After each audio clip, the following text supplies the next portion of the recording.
Hello my dear students, welcome back to my channel. कैसे हैं आप लोग? आई होप सब लोग अच्छे से होंगे और अपनी पढ़ाई भी अच्छे से कर रहे होंगे। तो देखिए, आज मैं लेकर आई हूँ standard mathematics sample question paper का सेक्शन ई जो हम लोग कर रहे थे।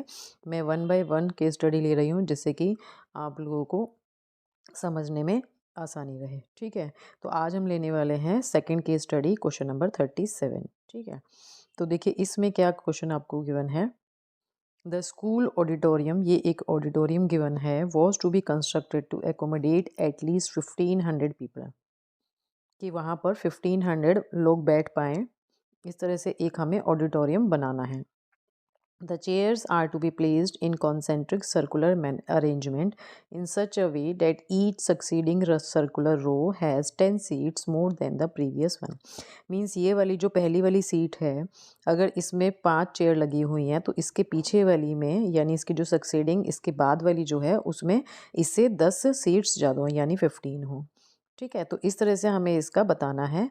मतलब ये सर्कुलर अरेंजमेंट इस तरह से इसमें होना चाहिए। ठीक है, तो इस तरह से ही हमें क्वेश्चन गिवन है। अब पूछा क्या है इसमें इन्होंने पूछा है कि if the first circular row has 30 seats, अगर ये जो फर्स्ट सर्कुलर रो है पूरी की पूरी, इसमें अगर 30 सीट्स हैं, how many seats will be there in the 10th row. तो 1 2 3 4 छोड़ के इस तरह से जो 10th रो होगी उसमें कितनी हमारे पास सीट्स होंगी ये आपको बताना है। तो देखिए यहाँ पर सीधा सीधा आपको पता चल रहा है कि अगर पहली वाली सीट पर सपोज़ क्या कहते हैं 30 सीट्स हैं और वहाँ पर उन्होंने बोला है कि उससे आगे वाली जितनी भी सीट्स हैं उनमें सब में 40 मतलब 10 10 10 10 इंक्रीज़ होती जा रही हैं। तो नेक्स्ट में कितना हो जाएगा 40 हो जाएगा, एंड देन नेक्स्ट में कितना हो जाएगा 50 हो जाएगा। तो इसी तरह से करते करते 10th रो में कितना होगा ये हमें यहाँ पर बताना है। तो देखिए ये एक क्या बन रही है, सीधे सीधे पता चल रहा है इसमें +10 हो रहा है सब जगह। तो इट मीन्स ये क्या बन रही है, एक अर्थमेटिक प्रोग्रेशन बन रही है। क्या बन रही है, अर्थ। तो आप समझ जाइए कि ये क्वेश्चन कौन से चैप्टर में से आया है, जो आपका एपी वाला चैप्टर है। ठीक है, since each row is increasing by 10 seats, तो ये क्या हो गई, एक एपी हो गई। इसकी फर्स्ट टर्म क्या रहेगी, मैंने अभी आपको बताया कि फर्स्ट रो में उन्होंने बोला कि 30 सीट्स हैं।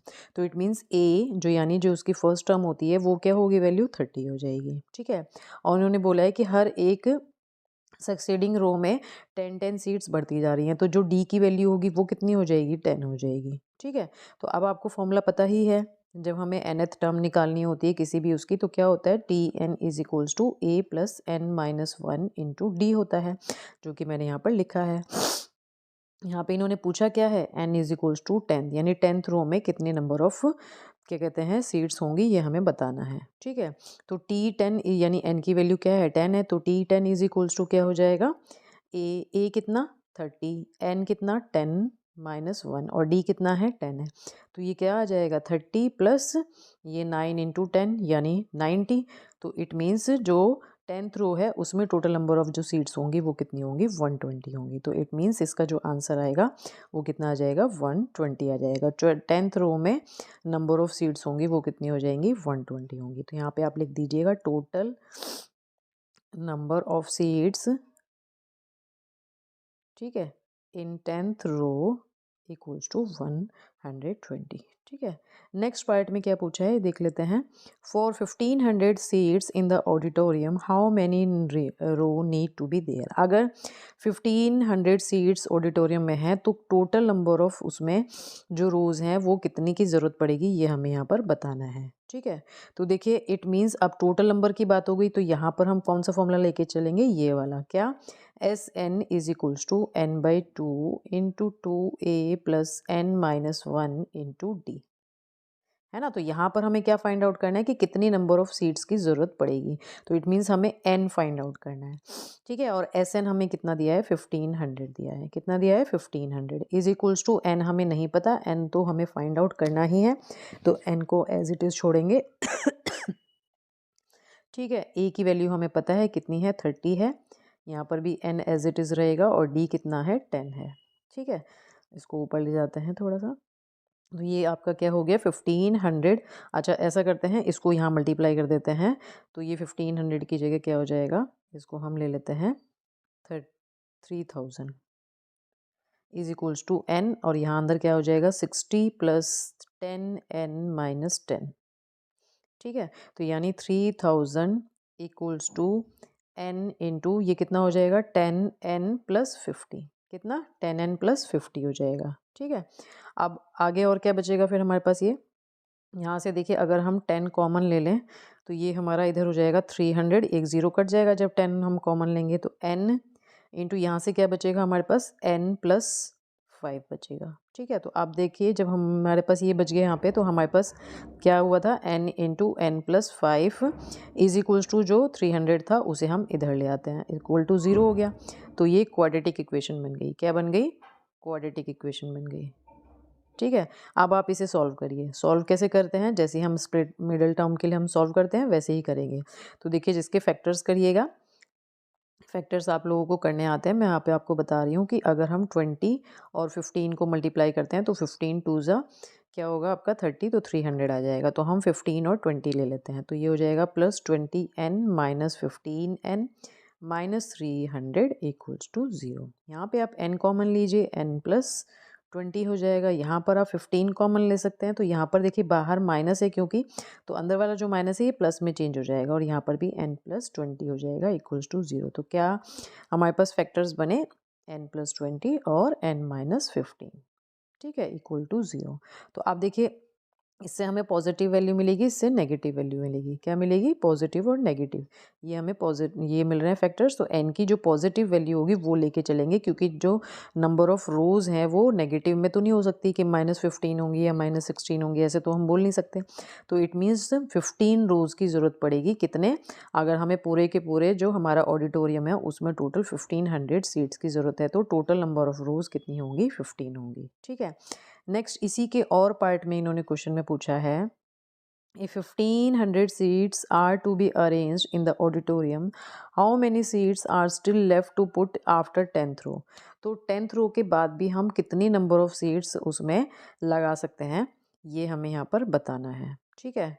तो देखिए हमारे पास नंबर ऑफ सीट्स ऑलरेडी जो हम पुट 10th कर चुके हैं वो क्या है? S10 है ना। तो क्या हो जाएगा यहाँ पे, ये S10 is equals to n/2, यानी 10/2 इंटू 2 इंटू ए, यानी ये 60 हो जाएगा, प्लस n-1 यानी 9, और 9 इंटू 10 हो जाएगा, है ना। तो ये कितना हो जाएगा?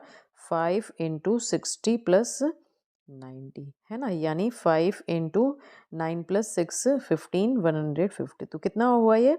750, यानी 750 हुआ S10 तक। तो so the number of seats still required to be put और वो कितने हो जाएंगे? 1500 में से इस हम 750 को माइनस कर देंगे। क्या कर देंगे? 1500 में से इस ठीक है को माइनस कर देंगे, तो वो हमारी ये है।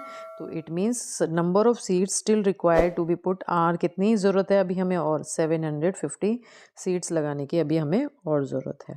ठीक है। क्योंकि देखिए हमारे पास टोटल n था ना यहाँ पे, और वो हम ये वाला जो हमारा है वो 10th रो तक है। तो अब जो बची रह गई हैं सीट्स वो कितनी है? 750 रह गई हैं। नेक्स्ट पार्ट पूछा है इन्होंने हमसे, क्या if there are 17 rows in the auditorium, how many seats will be there in the middle row? अगर टोटल उसमें जो 17 रोज हैं तो जो मिडिल रो होगी वो कितनी आएगी? तो देखिए अगर हम 1 से लेके 2 अप टू 17 तक लिखते हैं तो जो मिडिल रो है वो कौन सी बनेगी? देखिए कैसे निकालेंगे मिडिल रो? अब ऐसे कर मत करिए, इसको 17/2 17 + 1/2 कर दीजिए, तो कितना होगा ये? 18। जैसे हम उसमें करते हैं स्टैटिस्टिक्स में जब हमें मीडियन निकालना होता है, तो ये वही चीज़ हो रही है। ठीक है। तो ये कितना आ रहा है? 9 आ रहा है। तो इट मीन्स हमें क्या करना है? मिडिल रो यानी कौन सी रो है? वो 9th रो। तो 9th रो में हमें बताना है कि 9th रो में कितनी नंबर ऑफ सीट्स लगी हुई हैं, ये हमें यहाँ पर बताना है। ठीक है। तो n की वैल्यू हमें क्या लेके चलनी है? 9 लेके चलनी है। तो इट मीन्स हमें निकालना है T9। तो T9 क्या हो जाएगा? a कितना है? 30 प्लस 9 माइनस 1 इंटू 10। तो ये क्या हो जाएगा? 30 प्लस 8 इंटू 10, है ना, यानी 30 प्लस 80। तो कितना आ गया? 110। तो इट मीन्स जो 10th रो सॉरी जो मिडिल रो है, जो मिडिल रो है यानी 9th रो जो है उसमें नंबर ऑफ सीट्स जो लगी हुई हैं ऐसे करके वो कितनी लगी हुई हैं? 110 लगी हुई हैं। ठीक है। तो इस तरह से ये हमें यहाँ पर क्वेश्चन सॉल्व करना था।